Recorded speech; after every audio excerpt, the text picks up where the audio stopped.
I think, in the band is to continue along, you know, to help steer the band along the right path to get to where we can collectively be satisfied. Not where I'm satisfied. Because if it was just where I'm satisfied, I'd be doing things a lot different. And if it was just Rob that had to be satisfied, he'd be doing things different. It's not the Rob Graham project. It's not the Jack Simon project. And it's not my project.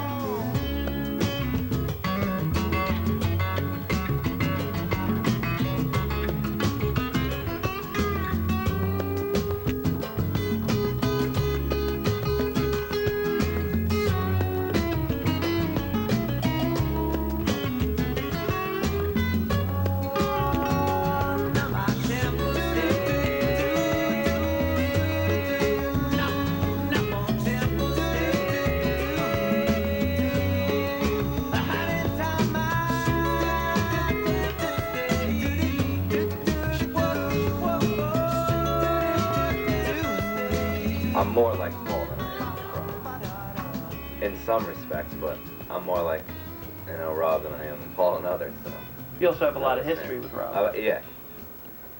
My role early on, and you know, one of my roles constantly in the band is the middleman between the two of them. You know, they always just, a lot of times they just see completely opposites of the same thing. And I could literally just agree with both of them.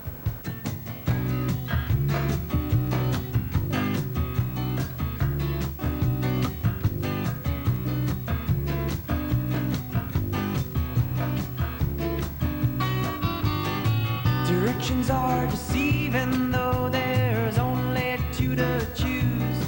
I'd rather fight the Donny Don'ts before I decorate the dues.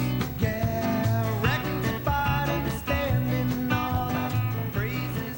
Sometimes I try and draw on jazz type things, and other times I just like, if I'm screwing around with different tuning, like it's gonna sound,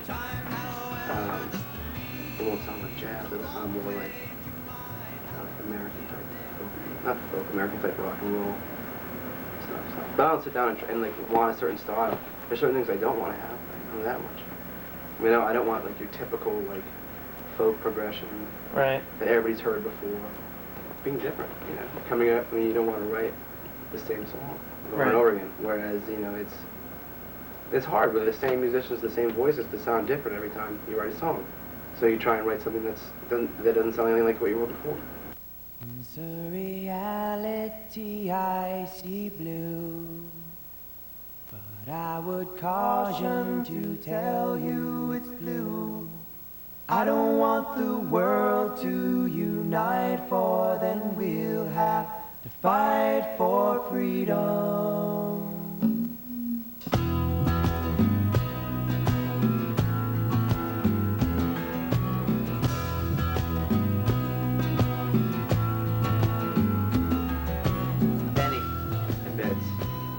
They're really actually perfect for the band.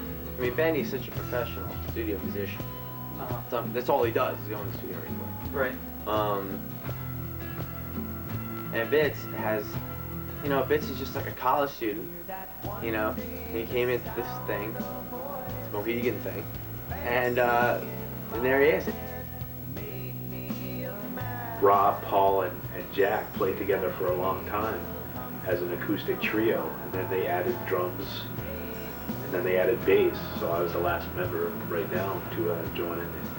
And it's always been like they set things up, and then, you know, we show up for rehearsals and the gigs and the recordings, but, you know, we don't do any of the dirty work. But it's actually a funny situation. Seems like yesterday I walked outside and no, I couldn't recognize the changing in the sound of what I said.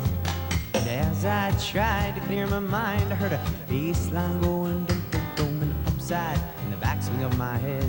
Since the life I lead was in that brief second, and for that 1 second something's gotta give.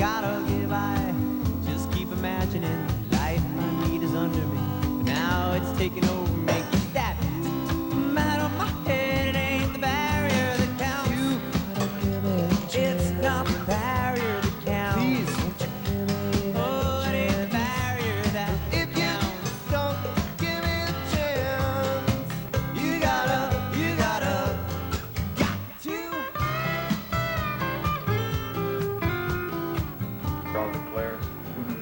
really good at playing acoustic instruments, and that's the difference nowadays. There's not many people, bands or groups that are coming out that are really, back in the 70s and 60s, there was tons of people that played instruments really well, acoustic instruments really well.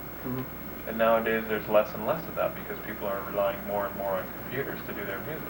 Right. And samples and everything else. And that's what their strength is, that they are all good at their individual instruments that they play. So you can say they sound like Crosby, Stills, Nash, they sound like Paul Simon, but blah, blah, blah. When it comes down to it, they don't really sound like anybody but themselves, which is cool. Gives me the chance.